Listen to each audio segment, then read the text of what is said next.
새로운 전도 여행의 시작이라는 제목으로 말씀을 나누도록 하겠습니다.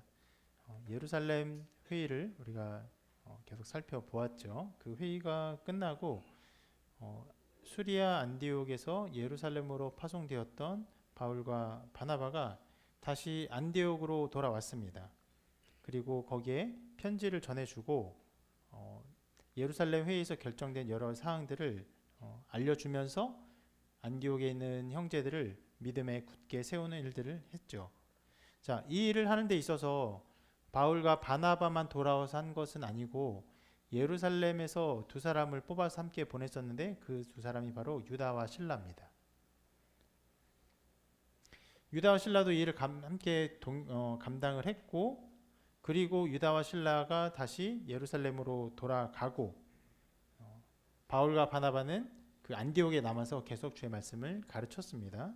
자, 그런 사역들에 대한 내용들을 우리가 살펴보았는데 그 후의 내용이 오늘 말씀에 기록된 것이에요. 바울이 바나바에게 그 다음 사역의 어떤 시작점에 대해서 이렇게 제안을 합니다. 함께 같이 읽어볼까요? 시작.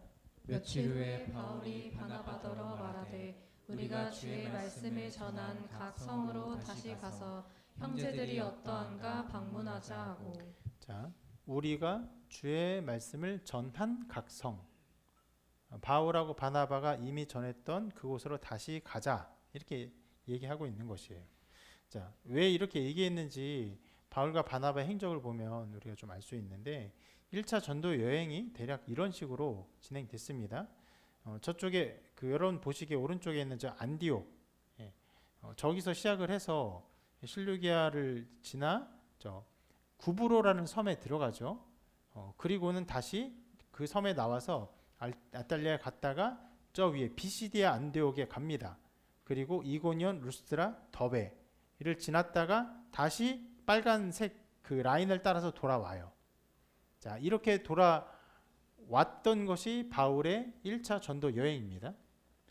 그랬는데 돌아오고 나니까 안디옥에 어떤 일이 벌어집니까? 그 유대에서 온 어떤 사람들이 할례와 모세율법을 할례를 해야 하고 모세율법을 지켜야 한다는 것들을 이방 그리스도인들에게 막 전한 것이죠. 그래서 수리아 안디옥에서 여러 문제들이 생기는 것을 보았어요. 그래서 그런 것들에 대한 논쟁이 있은 이후에 수리아 안디옥에서 대략 이쯤으로 되는 예루살렘으로 그 바울이 파송을 가게 됩니다. 우리가 이제 다 보았던 내용이에요. 그랬는데 예루살렘으로 가는 여정은 또 이렇게 되었어요. 그때 말씀에 이렇게 기록했는데, 안디옥에서 가면서 베니게와 사마리아에 있는 형제들을 굳건히 하고 예루살렘에 가게 됩니다. 이것이 그 이야기예요. 그리고 예루살렘에서 회의가 끝나고 안디옥으로 다시 돌아왔어요. 이런 상황이 되니까 이전 그림에서 본 것처럼 많은 지역을 전도하고 돌아왔더니 안디옥에 문제가 있었던 것이죠.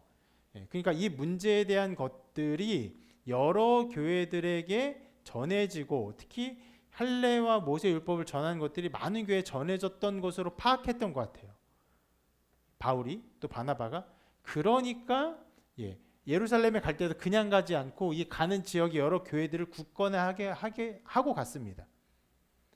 그러니까 다시 와서 안디옥에서 사역을 하는 중에 당연히 바울의 마음이 그런 마음이 든 거예요.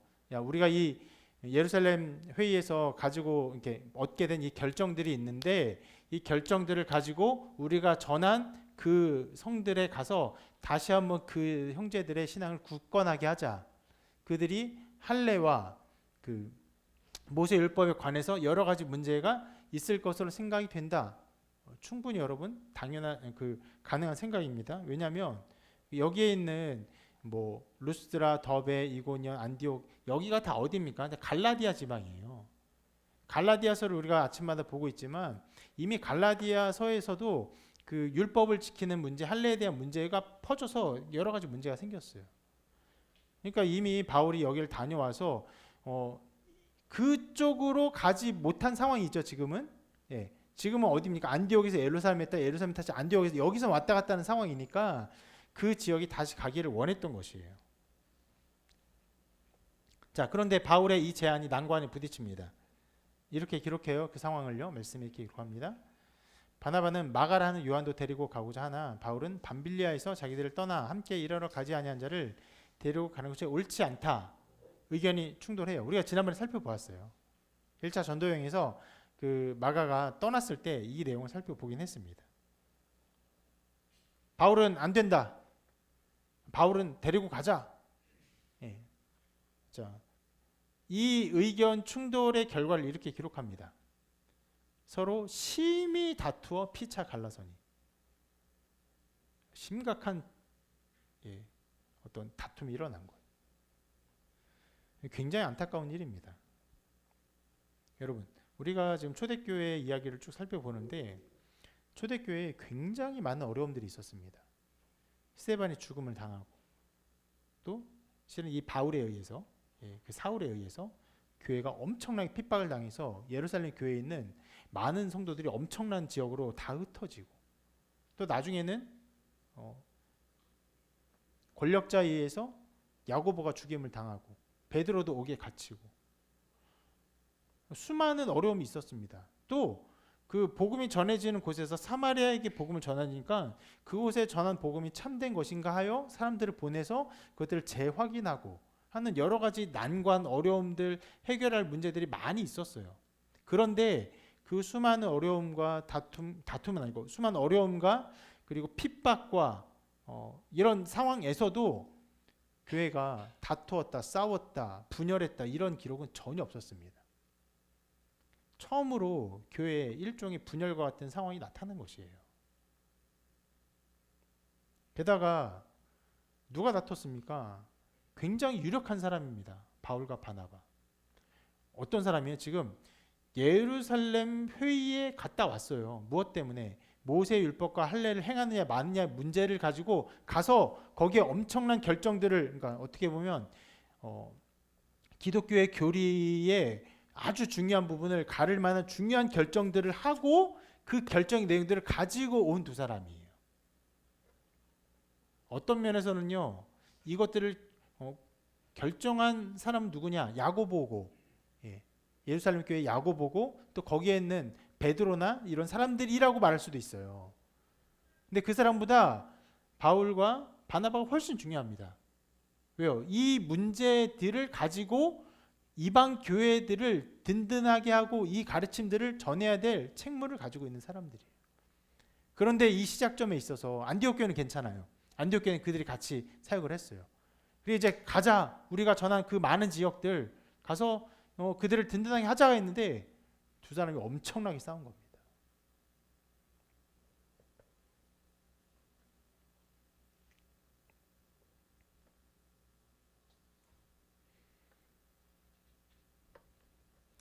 많은 사람에게 실망스러운 상황이고 교회가 커다란 어떤 난관에 빠졌다라고 말할 수 있는 것이에요.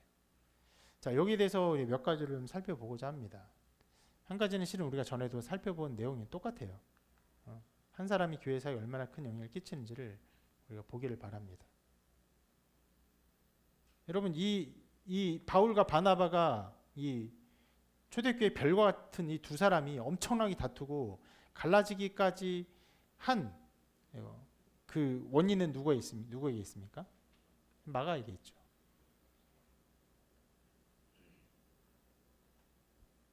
마가가 두 사람을 갈라지게 하기를 원했던 것도 아니고, 그죠? 그런 것은 아니지만 마가는 무엇이에요? 그저 그 선교지에 갔다가 선교지에서 그냥 이탈했어요. 요즘 말로는 멘탈이 터졌을지도 몰라요. 왜 갔는지는 기록하고 있지 않아요. 근데 떠났어요.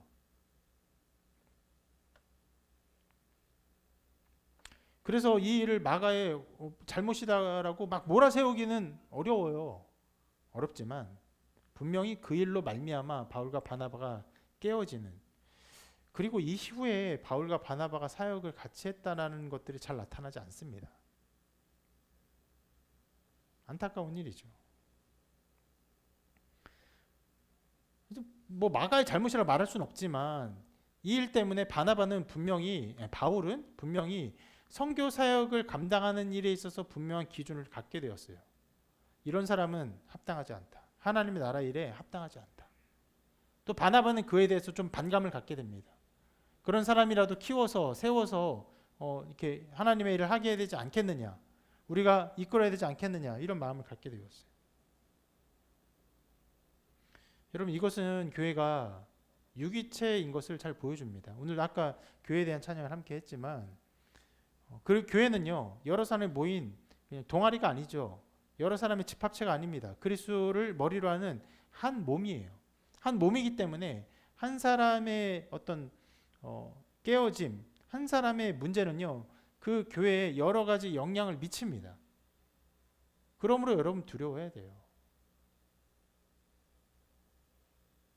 뭐 그때 이것을 나눌 때도 했던 동일한 말씀이지만, 우리 몸의 작은 부분 하나만 아파도 얼마나 신경이 쓰입니까? 제가 입술이 자주 부르트는 사람인데, 입술 하나만 부르터도 이제 사람 얼굴 보고 하기가 되게 민망해요. 왠지 민망하고 사회성이 굉장히 떨어져요. 별것도 아닌데. 그런 것처럼요, 여러분 각 사람이 신앙의 연약함을 겪는다는 말은 별로 좋은 것 같지 않아요. 하여튼 신앙의 문제를 겪고 잘못된 행동을 하는 것들, 그런 모든 것들이 교회에 영향을 끼치게 된다는 것입니다. 실은 이 부분은 그때 많이 살펴보았습니다. 요한이 처음에 마가 요한이 떨어져 나갔을 때 살펴본 내용이에요. 그럼 여러분 좀 자신을 돌아보고 자신의 행동들이 교회에 그러한 영향들을 끼칠 수 있다는 것을 염두에 두시기를 바랍니다. 우리 교회도 마찬가지입니다. 우리에게 여러 가지 그 사역의 방향들, 흐름들, 예배 후에 있을 여러 가지 모임에 대한 형태들, 어떤 개념들, 제가 신학적으로 생각하고 고민하고 이것이 신학적으로 맞아 하고 그렇게 결정한 것들만이 아니에요. 그것들만 그 결정의 원인이 된 것이 아닙니다. 그 결정의 원인이 된 것은 꽤 많은 부분에서 각 사람의 신앙에 연약함과 부족함들이 있었어요. 그런 것들이 이 교회에 영향을 미치고 교회의 어떤 상황들에 영향을 미칩니다. 굉장히 많은 것들에 엄청나게 많이 영향을 미쳤어요. 자, 그리고 이것은 그렇게 넘어가도록 하고요. 이 사건 자체는요, 사람의 연약함을 잘 보여주기도 합니다. 이것은 어떤 면에서는 또 다른 면에서 우리에게 굉장히 중요한 부분인데, 자, 바울과 바나바조차도요, 서로 다툼을 피하지 못했습니다. 위대한 지도자였지만 완전하지 못한 사람이라는 것을 보여줘요. 이러한 지도자들에 대한 이해는요, 우리의 신앙의 굉장히 중요한 부분입니다. 왜냐하면 이렇게 반대급부를 한번 생각해 봅시다. 카톨릭 같은 경우는요, 카톨릭이 믿고 있는 어떤 교리 중에 이런 것이 있습니다. 교황 무호설. 교황은 절대로 모든 면에서 완전히 무하다, 이런 건 아니에요. 이게 뭐냐면 전 기독교의 우두머리로서 교황이 도덕에 관하여 혹은 신앙에 관하여 교황 좌에서 무언가를 결정을 내릴 때 그 결정은 특별한 은혜로 보증되기 때문에 결단코 오류가 있을 수 없다라고 하는 교리예요.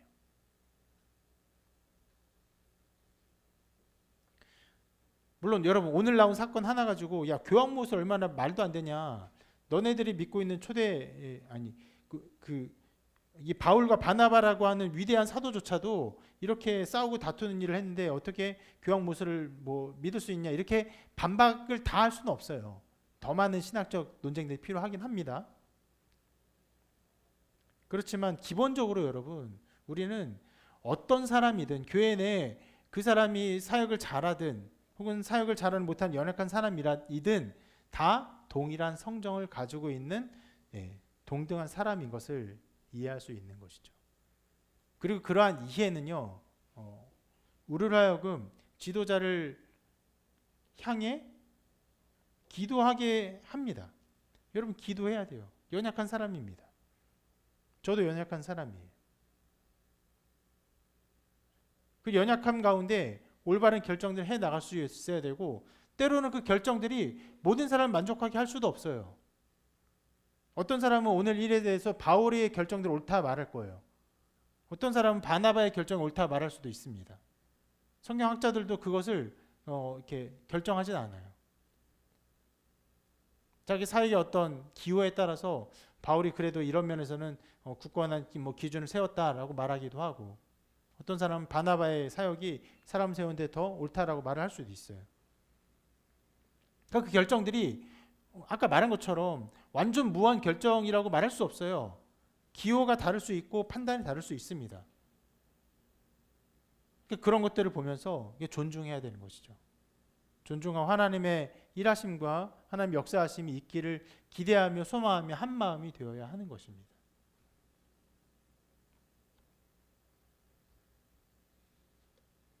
그것은 여러분 정말 우리의 신앙 자체의 온전함을 가져다주는 중요한 이해들이에요.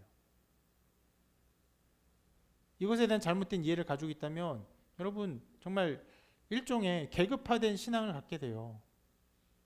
하나님께서 목사님은 더 어떻게 더 높이 사랑하시고 더 많은 사랑을 주시고, 나 같은 사람은 그렇지 않고, 그렇지 않죠. 모두가 동일한 사람으로서 동일한 연약함을 가지고 있는 것이에요.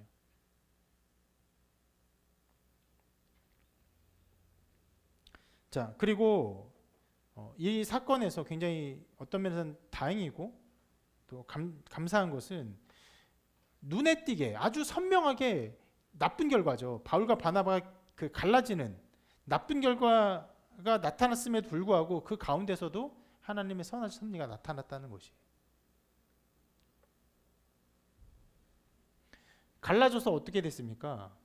자, 바나바는 마가를 데리고 가고 싶어 했어요. 데리고 가죠. 어디로 갑니까? 구브로로 갔어요. 아까 그 그림 보셨죠? 1차 전도여행에 처음에 갔던 그 섬, 지금은 키프로스라고 하는 그 섬이죠.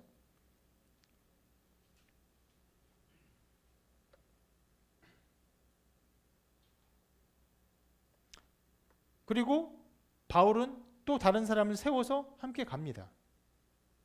이렇게 기록하고 있어요. 서로 심히 다투어 피자 갈라서니 바나바는 마가를 데리고 배 타고 구브로로 가고 바울은 실라를 택한 후에 형제들에게 주의 은혜의 부탁함을 받고 떠나, 이렇게 기록하고 있어요. 결론적으로 보면요, 원래 바울과 바나바가 함께 사역을 가야 되는데 갈라지니까 바울과 실라, 바나바, 마가라는 두 개의 선교팀이 생겨버린 것이. 그리고 다른 곳으로 떠나서 다른 곳의 형제들을 굳건히 하는 사역에 좀 풍성함을 갖고 오게 되었습니다. 게다가 마가도 이 일에 있어서 세움을 받았죠. 어떤 면은 버려질 뻔했는데 세움을 받았어요. 그리고 심지어 실라조차도 새롭게 세움을 받고 리더십을 인정받고 바울과 동행하며 사역에 동참하는 좋은 결과를 얻게 되었습니다. 자, 여기에 기록된 실라가 아까 전에 제가 잠깐 말했던 실라입니다. 누구와 함께 있었죠? 실라와 누가 함께 사역을 했죠? 유다. 누구였냐면, 자, 예루살렘 교회에서 회의를 했을 때 이 회의의 내용들을 전달하고 이것을 가르칠 사람으로 두 사람을 예루살렘 교회에 파송을 했어요. 그 사람이 유다와 실라였어요. 그래서 예루살렘에서 안디옥 교회로 올라와서 안디옥 교회 형제들을 굳건하게 하고 이 유다와 실라가 돌아갔어요. 그런데 이 전도여행을 떠나는 데 있어서 바울이 이 실라를 택한 것이에요. 그러면 그 모든 여정 속에서 바울이 실라를 굉장히 좋게 보았고 충성된 사람으로 또 하나님의 능력이 나타나는 사람으로 보았고 그를 불렀다는 것을 알 수 있겠죠. 그 모든 여정들이 그냥 버려지는 여정이 아니었던 것이에요. 하나님 인도하심이 나타난 것입니다. 자, 이렇게 선교팀은 2배가 되었고 사람들은 세워졌고 더 많은 선교 사역들이 아름답게 열매 맺는 일들이 되었습니다. 하나님께서 이 모든 일을 간섭하셨어요. 그 전부터 유다와 실라를 보낼 때부터 예루살렘 교회 안디옥 교회로 보낼 때부터 그 모든 간섭하신 가운데 하나님이 역사하셨던 것이죠. 물론 여러분 이러한 일들 때문에 바울과 바나바가 다툰 일이 좋은 일이라 말할 수는 없죠. 그건 분명히 나쁜 일이에요. 싸우고 다투고 서로 심히 다투어 갈라진 건 나쁜 일입니다. 그럼에도 하나님께서 이러한 일들을 통해서 하나님의 역사를 이루어가는 것을 볼 수 있는 것이죠. 그래서 여기에 사도행전의 궁극적인 어떤 주제가 나옵니다. 무엇이냐면 이것이에요. 어떤 난관이 있어도 하나님 복음 사역은 그치지 않고 힘있게 진행된다는 것이. 스데반이 죽어도, 야고보가 죽어도, 베드로가 갇혀도, 교회에 잘못된 복음이 들어와도, 심지어 오늘 말씀에서 바울과 바나바가 심히 싸우고 다투어도, 그럼에도 불구하고 복음의 사역들은 끊이지 않고 계속 진행된다는 것을 보여줍니다. 이것이 사도행전이 우리에게 보여주는 궁극적인 메시지예요. 하나님은 하나님의 영광을 위한 하나님의 열심을 가지고 계세요. 때로는 어떤 사람은 어떻게 사용하십니까? 죽음으로 사용하세요.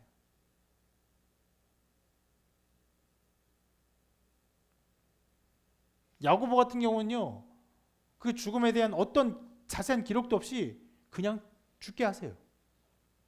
또 어떤 사람은요, 스데반 같이 그런 사람은요, 그 죽음이 굉장히 자세하게 드러나게 죽이세요. 스데반의 죽음에 영향을 많이 받은 사람이 누굽니까? 바울이죠. 그렇게 영향받은 바울을 통해서 또 복음 사역을 진행하시고, 하나님 누구를 어떻게 사용하실지 우리는 알지 못하지만 하나님 그렇게 사용하십니다. 누군 연약하게, 때로 누구는 죽음으로. 그러나 그 모든 가운데 무엇으로 사용하십니까? 믿음을 통해서. 그 모든 사람이 믿음을 통해서 하나님 나라를 드러내게 하셨고, 그 모든 것들이 하나님의 나라의 영광 위에 쓰임받게 하셨던 것입니다.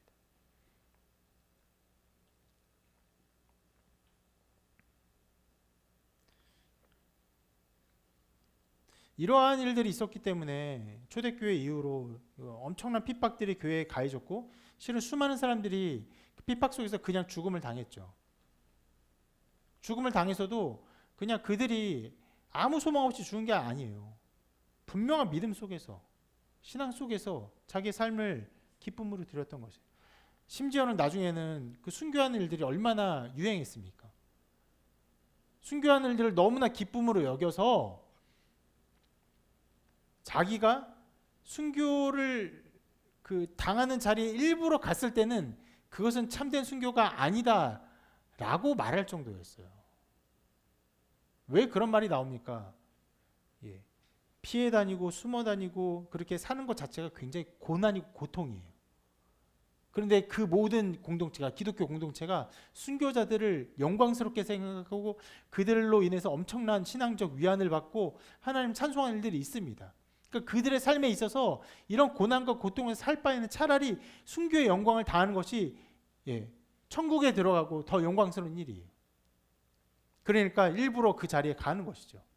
몇몇 사람들이 그런 일까지 했었던 것이.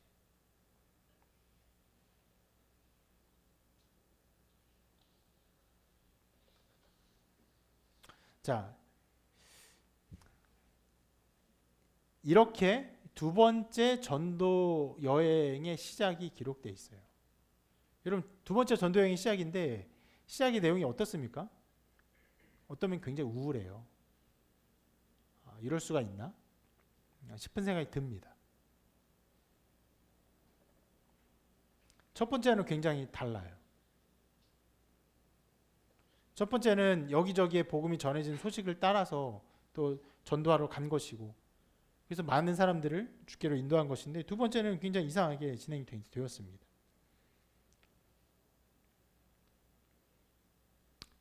이렇게 시작된 전도 여행의 여정을 그 지도로 보면 이렇게 볼 수 있어요. 자, 이 구성만 보시면 돼요. 여기 안디옥에서 오늘 말씀을 보면은, 자, 41절, 수리아와 길리기아로 다니며 교회들을 경고하게 하니라. 수리아와 길리기아로 다니며 교회들을 경고히 한 것입니다. 다소를 분명히 지나갔을 것으로 추측을 해요. 왜냐하면 거기에 가장 큰 도시이기 때문에. 근데 다소에 대한 기록은 따로 나오진 않아요. 그것이 15장에 나타난 이 2차 전도여행의 시작이고, 그리고 16장에서 이제 말씀에 이렇게 기록합니다. 바울이 더베와 루스드라에도 이름해. 자, 더베와 루스드라가 여기는 안 나오죠. 자, 우리가 전에 살펴보았을 때는요, 이고니온에 갔다가 루스드라에 갔다가 더베에 갔어요. 근데 지금은 더베에 먼저 이르고 루스드라에 갔다고 기록하고 있습니다. 왜 그렇게 기록합니까? 전에는 여기를 지나서 비시디 안디옥에서 이렇게 갔으니까 루스드라 더베를 간 거고, 지금은 땅을 통해서 이렇게 가니까 더베를 먼저 갔다가 루스드라를 갔기 때문에 그런 순서로 진행을 하는 것입니다. 자, 여기에 갔을 때 루스드라에도 이름에 거기에 누구를 만납니까? 바로 이제 제자 디모데를 만나요. 굉장히 중요한 사람이죠.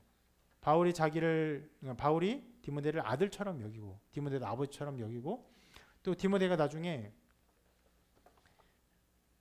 디모데를 위해서 또 디모데서를 쓰면서 그의 목회적인 삶을 바울이 격려하며 가르치기도 하죠. 굉장히 중요하게 사역한 사람입니다. 자, 이 일을 이렇게 기록하고 있어요. 함께 읽어볼까요? 시작. 디모데는 루스드라와 루스드라와 이고니온에 있는 형제들에게 칭찬받는 자니 바울이 그를 데리고 떠나고자 할세 그 지역에 있는 유대인으로 말미암아 그를 데려다가 할례를 행하니라. 자, 여러분 이 흐름을 보면요, 굉장히 이상한 일이 벌어졌어요.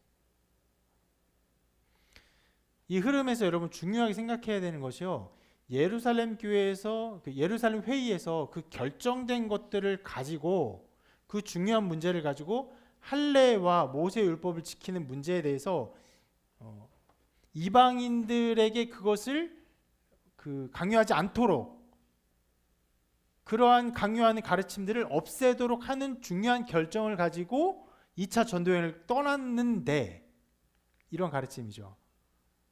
이것을 가지고 떠났는데 루스드라에 이르러서 어떻게 했어요? 디모데에게 할례를 행했어요.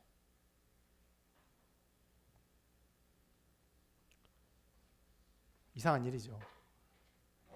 야, 이제 이방인인 그리스도인들이 할례를 행하거나 모세 율법을 지키는 걸 괴로워할 필요가 없어. 그것이 예루살렘 교회의 결정이야. 그래, 이걸 가지고 모든 교회를 평안하게 해야 돼. 가서 야, 디모데 너 일로 와. 할례를 행하자. 이런 거예요.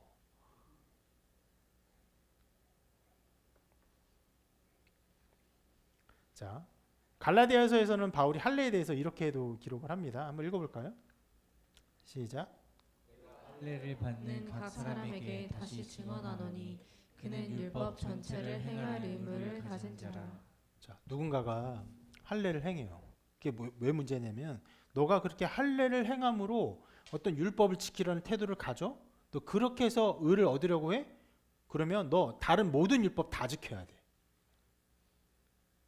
이렇게 말하면서 할례를 행하는 일이 얼마나 율법주의적인 행동인가, 그것이 얼마나 위험한 행동인가를 바울이 쓴 거예요. 바울이 갈라디아 지방의 교회에 쓴 편지에서 이렇게 썼는데, 갈라디아 지방에서 디모데한테 야, 너 일로 와, 할례 받자, 이렇게 한 것입니다.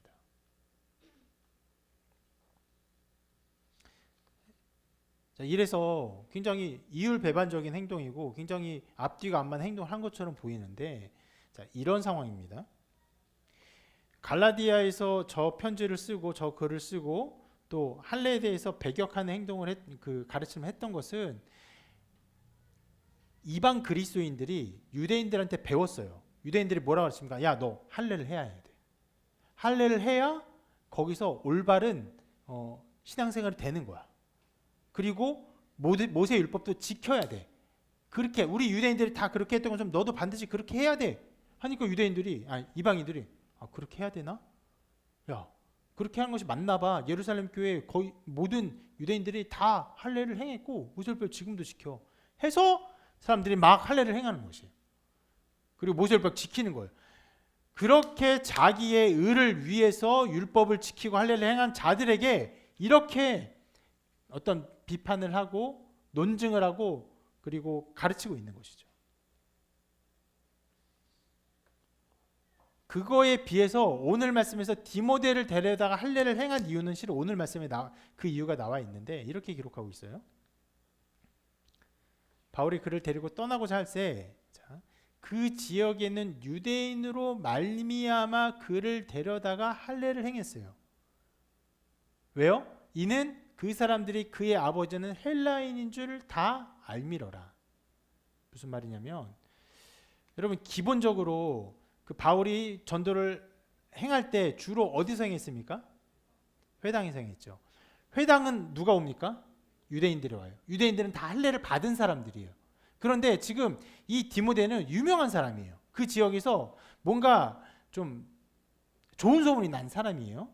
그런데 이 사람의 아버지는 헬라인이어서 이 디모데가 할례를 받지 않은 사람인 걸 모든 사람이 다 알고 있어요. 그러니까 전도를 할 때 회당에 들어가서 바울이 전도를 하고자 할 때 할례를 받지 않은 아버지가 이방인인 디모데를 함께 들어가려고 하면은 그 사람들이 어떻게 합니까? 들어오지 못하게 하거나 아니면 이 사람을 완전히 자기와 함께 하지 못할 이방인으로 취급하거나 내치는 것이죠. 그러니까 전도에 있어서 전도 사역을 하는 데 있어서 디모데가 할례를 받지 않은 것이 그 전도에 대한 대상 유대인들에게 걸림돌이 되니까 그것을 제거하기 위해서 할례를 행한 것입니다. 굉장히 다른 그 어떤 방향으로 접근하고 행동하는 것입니다.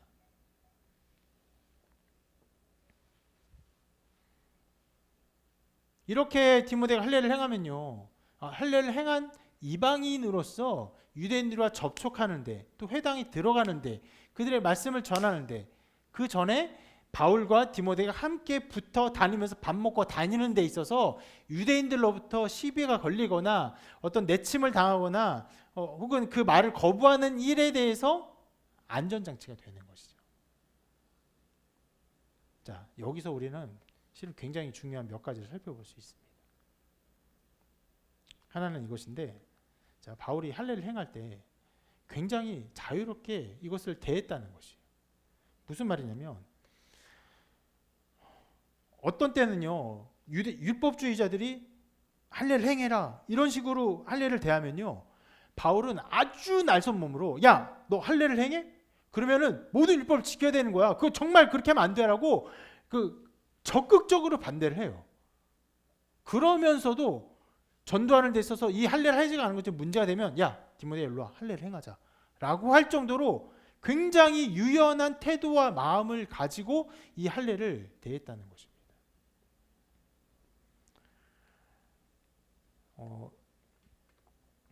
사람들이 굉장히 자주, 실은 현대인들에게도 이게 자주 나타나는 현상이라고 저는 생각하는데, 뭐냐면 사람들은 어떤 의견을 반대하다가 그 반대편에서 길을 잃습니다.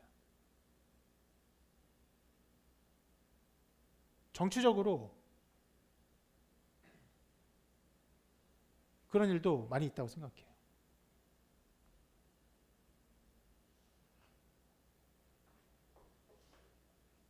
좌파의 일이 나쁜 거예요.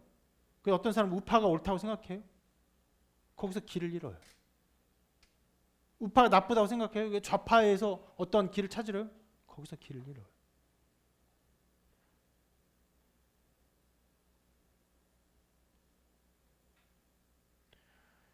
이것에 대해서는 실은 사회학적 어떤 현상과 많은 것들을 우리가 얘기해 볼 수 있겠는데요.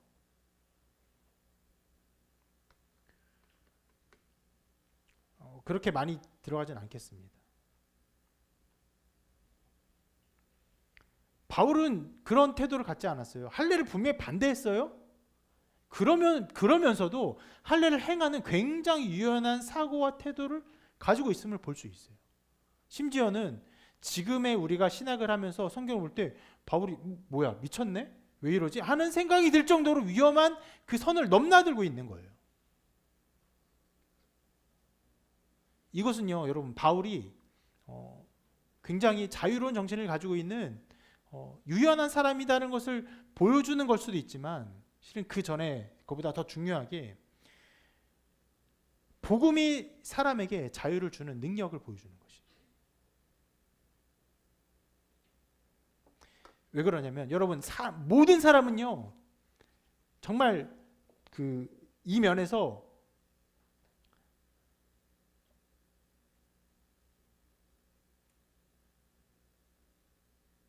노임받을 수 있는 사람이 없다고 생각하는데 뭐냐면 옳다 인정함을 받는 것. 옳다 인정을 받는 것.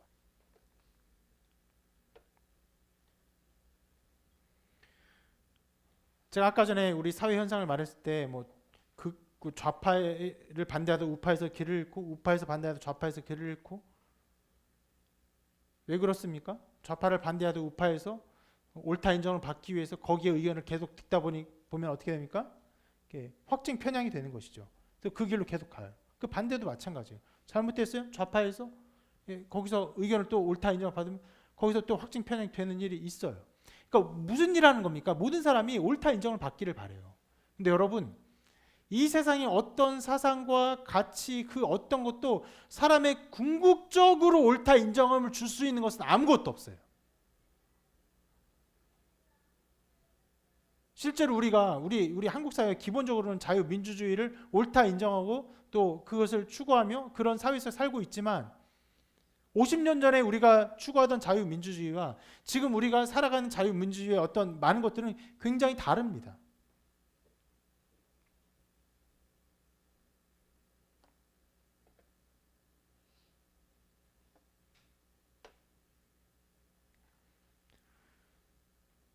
어떤 것도 사람에게 궁극적으로 그 모든 면에서 완전한 자유를 줄 수 있는 사상, 가치, 생각, 철학 없습니다.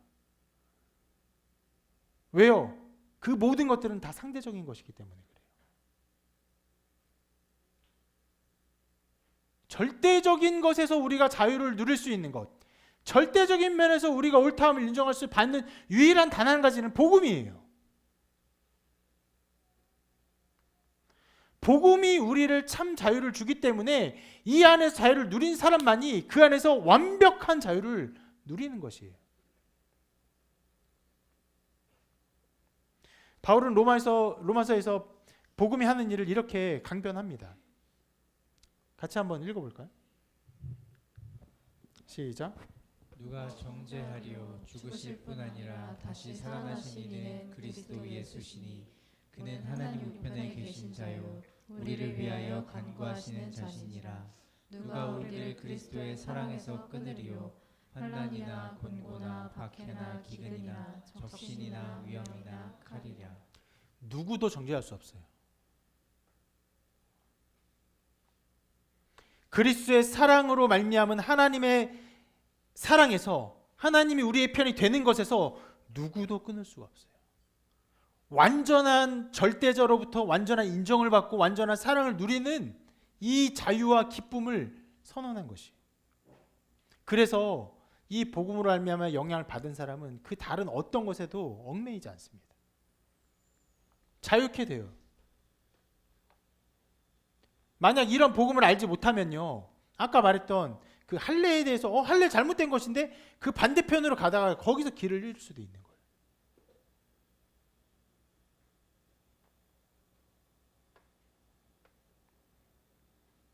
예수님은 우리에게 단정적으로 이렇게 선언하셨습니다. 진리를 알지니 진리가 너희를 자유롭게 하리라.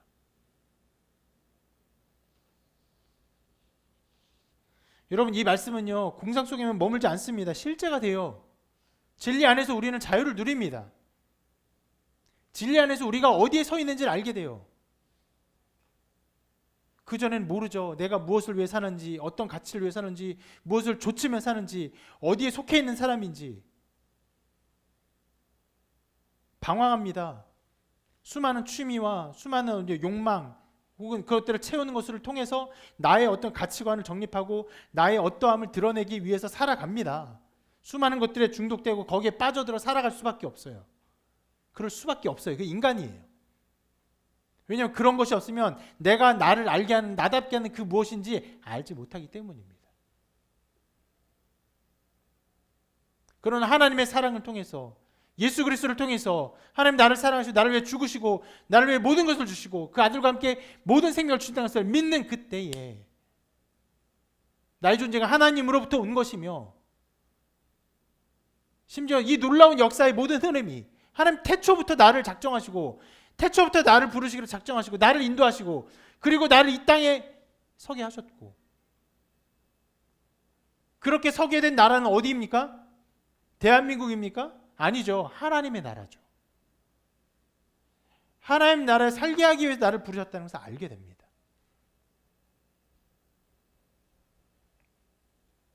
이것이 복음의 능력이에요. 그렇기 때문에 바울이 이와 같이 행하는 것입니다.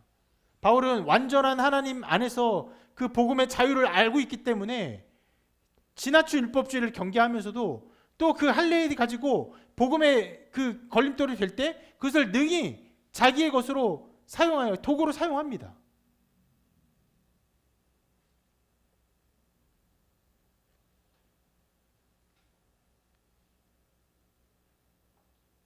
이 외에서는요, 사람을 자유롭게 하는 그 어떤 것을 찾을 수가 없어요. 그래서 여러분, 그 사회를 뭐 더 정의롭게 하고 바르게 하고 이롭게 하고 사람 유익하게 한다는 어떤 사상들, 가치들 이런 것들이 나타나고 이것이 발전되고 발전될수록 어떻게 됩니까? 사람들은 거기에 더 얽매입니다. 잘못된 가치관에 빠져요. 사람들이 확증 편향된 사고가 지금 극도로 나타나고 있잖아요. 왜 그렇습니까? 사람들이 그냥 갑자기 못돼졌어요? 그렇지 않죠. 사람들이 지식이 많이 발전했어요. 많이 배웠습니다. 그리고 유튜브 혹은 인터넷을 통해서 그런 지식들이 빠르게 습득돼요. 그리고 전달돼요. 그러니까 많은 것을 배우고 많은 것을 깨달을 수 있는 시대가 돼요. 그러면 배우고 깨달으면 그것들이 올바른 영향을 미쳐서 그 열매를 맺어야 되는데 이 세상에 그 어떤 가치도 사람을 참되게 자유케 하는 그 길은 없기 때문에 배우면 배울수록 어떻게 돼요? 확증 편향되는 것이에요. 여러분, 착각이 있어요. 사람은 중립이라는 착각이에요. 그렇지 않습니다. 사람은 죄의 노예예요. 사람 죄에 얽매여 있어요. 사람은 모든 것을 잘 배우고 잘 판단하면 중립적으로 모든 것을 옳다 판정할 수 있는 그 자리에 서게 되겠다는 착각이 있는데 실은 그 자리 자체가 이미 하나님의 자리에 서 있는 거예요. 자기 모든 것을 판단하겠다고 하는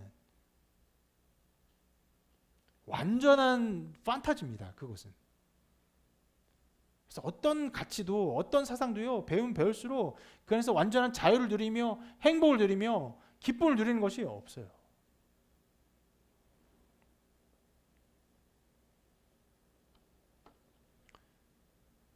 그래서 실은 어떻게 보면은 오늘 이 바울의 어떤 태도 속에서 우리가 알 수 있는 이 놀라운 자유로운 태도를 통해 볼 수 있는 것인데 이 사회의 어떤 분열과 다툼에 여러분 해결책이 어디에 있습니까? 참된 자유를 추구할 때 그것이 이 사회에 평안이 옵니까? 참된 평등을 추구할 때 그것이 이 우리 사회의 그 아름다움이 생성됩니까? 민주주의를 완전히 추구할 때 우리는 완전한 기쁨의 사회를 맞이한다고 생각합니까? 아니면 정말 평등한 사회주의를 온전히 추구할 때 그렇게 된다고 생각합니까? 아니에요. 여러분, 진리를 알지니 진리가 너희를 자유롭게 하리라는 예수님의 이 선언은 진리입니다. 오직 진리 안에서는 우리는 자유롭게 됐어요. 복음이 필요한 것이. 복음 안에서 우리는 자유로울 수 있는 것이. 실은 그 어떤 것도요 인간이 절대로 놓치지 못하는 것이 그 죄책감.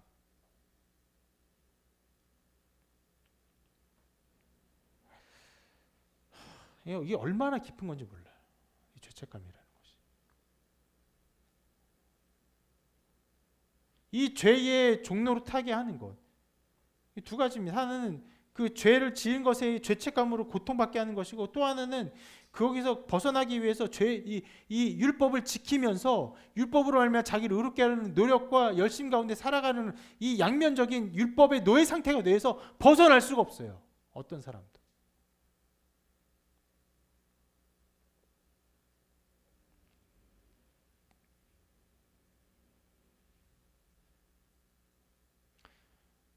오직 복음만이 우리를 자유롭게 하며 복음에서 인간이 자유롭게 될 때 인간은요 복음 외에 다른 많은 것들을 부수적인 것들로 여기며 그 안에서 자유롭게 행할 수 있는 것이에요. 바울이 오늘 그렇게 행하고 있는 것입니다. 어떻게 보면 미친 행동 같죠. 예루살렘 교회 그 할례에 대한 중요한 결정을 가지고 와서 그리고는 이방 교회에 가서는 디모데 너 일로 와서 할례를 받아라 이러고 있는 것이에요.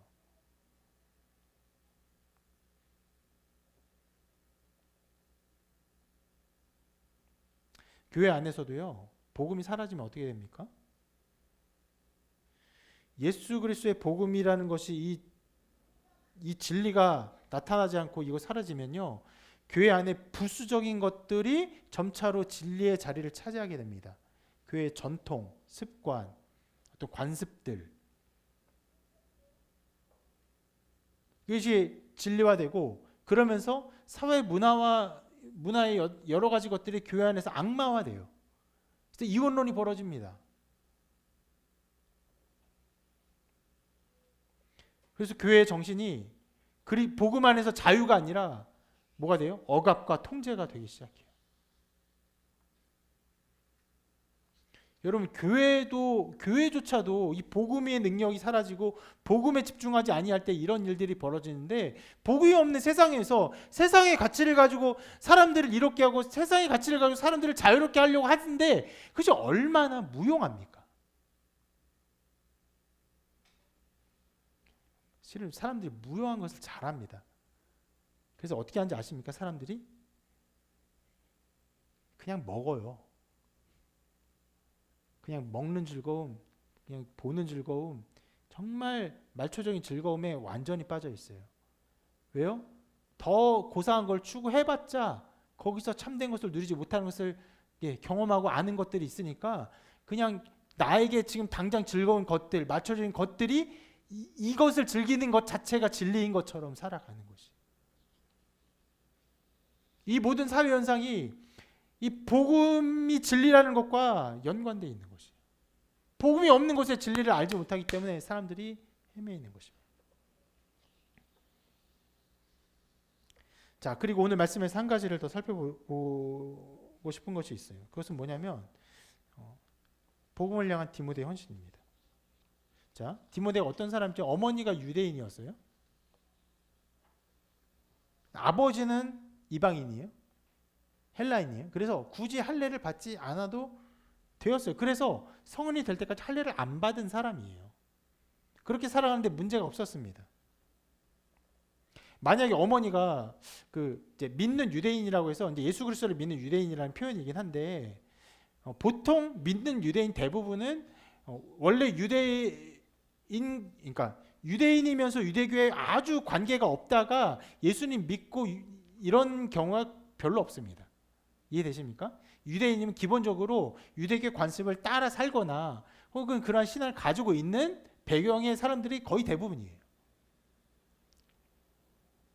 그래서 만약에 디모데가 어머니의 신앙을 물려받았으리라고 충분히 좀 상상이 되는데 왜냐하면 굉장히 어머니가 훌륭한 사람으로 이미 표현되어 있고 그렇다는 것은 이미 예수님을 알기 전부터 유대교의 관습을 알 때부터 그 구약의 말씀을 가지고 아들을 잘 가르쳤으리라고 예상이 됩니다. 그때에 아들에게 할례를 행할 수 있었을 거예요. 이 유대의 어떤 것들을 좀 받게 하기 위해서는. 그런데 어떤 문제인지 알 수 없지만 디모데는 할례를 받지 않았어요. 나이가 찰 때까지. 이미 할례는 이미 했었어야 되는데 지날 때까지 할례를 받지 않았어요. 아버지가 반대했을 수도 있겠죠. 야, 너무 유대인이 되지 말아라. 아니면 또 할례를 받지 않아도 그냥 유대인의 신앙이 어떠함을 자기가 삶에 적용하며 사는 데 있어서 그다지 문제가 없었을 수 있습니다. 근데 지금 굳이 할례를 받고 있어요. 목적이 무엇입니까? 단 한 가지밖에 없어요. 바울 같은 유대인 모습을 갖추어서 전도여행의 걸림돌이 되지 않는 것. 보통 이방인이 할례를 행할 때 왜 할례를 행합니까? 아까 전에 말했던 그러니까 교회 안에 그리스도인들이 이방 그리스도인들 할례를 행할 때도 왜 행했어요? 할례를 행해야 올바른 그리스도인이 된다고 생각하니까 율법을 지키는 의미에서 할례를 행했던 것이죠. 또 그 전에 그냥 이방인들이 유대인이 될 때 할례를 행합니다. 왜 해요? 그렇게 할례를 행하는 것이 내가 유대인이 되겠습니다라는 어떤 공식적인 통과 절차예요. 그렇게 하지는 유대인 될 수가 없어요. 그러니까 이방인들이 유대인이 될 때도 할례는 반드시 행해야 되는 것이고, 또 그리스도인 이방인 중에서 할례를 행한 사람들도 왜 했어요?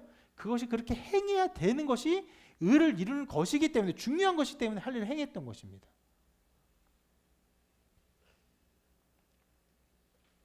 그런데 디모데는 그런 모든 것에 관계가 없는 사람이었어요. 단 한 가지요. 이 복음 전도의 도구로서 할례를 행한 것입니다. 이렇게 말할 수 있어요.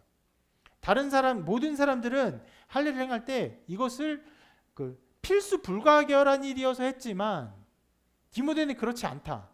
예, 꼭 할 필요가 있는 것은 아니지만 하면 좋은 일에 자기를 드린 것이에요. 저는 이것이요, 헌신이라는 것을 잘 보여주는 것이라 생각합니다.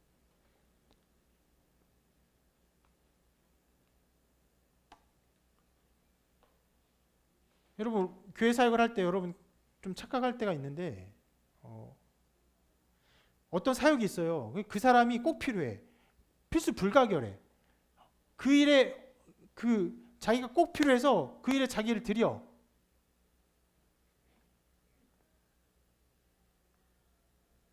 그래서 거기에 헌신을 해요.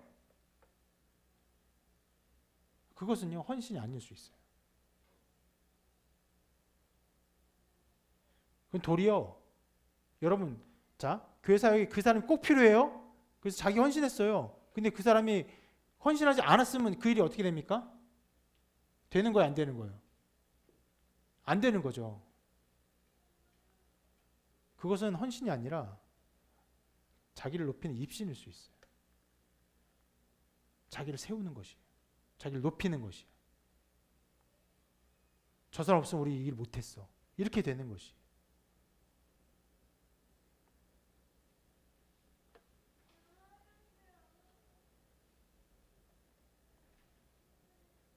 진정한 헌신은요, 자기가 없으면 안 되는 자리에 자기를 드리는 것이 아니라 자기가 없어도 되는 자리에 자기를 드리는 것이에요. 자기가 없어도 되는 자리에 들어가면 사람들이 그걸 많이 알아줍니까? 야, 저 사람 없으면 안 돼서 이렇게 평가해요? 그렇지 않아요. 그럼에도 불구하고 하나님이 쓰실 필요가 있다면 자기를 드리는 거예요. 내가 꼭 필요한 게 아닌 것 같아도 여러분의 헌신의 자리가 이러한 헌신으로 맺어지기를 바랍니다.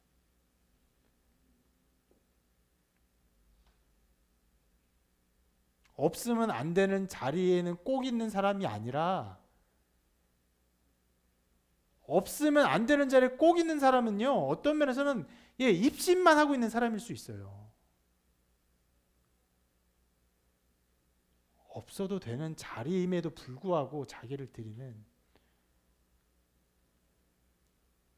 그런 헌신이 여러분의 삶에 있기를 바랍니다.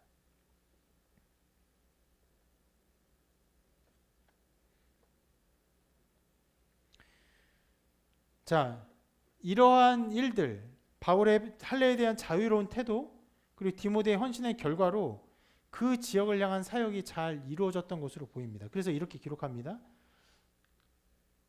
여러 성으로 다녀갈 때 예루살렘에 있는 사도와 장로들이 작정한 규례를 그들에게 주어 지키게 하니 이 여러 교회가 믿음이 더 굳건해지고 수가 날마다 늘어가니라.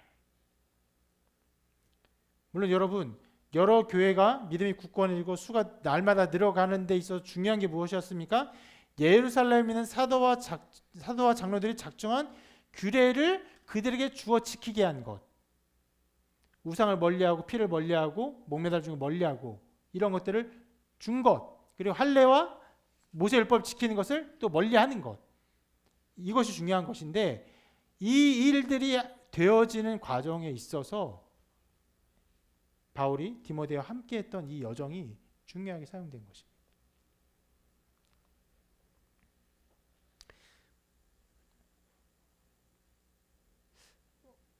오늘 새로운 이제 2차 전도 여행의 시작을 보았는데, 시작은 굉장히 우울한 시작이었어요. 바울과 바나바의 다툼이었습니다. 그럼에도 불구하고 사역은 진행되었고, 특히 복음이 가르쳐주는 자유 속에서 바울이 지혜롭게 행동했고, 그 디모데가 거기에 믿음으로 반응했고, 그래서 이 지역에 이 예루살렘 교회의 가르침이 잘 전해졌고 하나님의 일들이 더욱더 나타났습니다.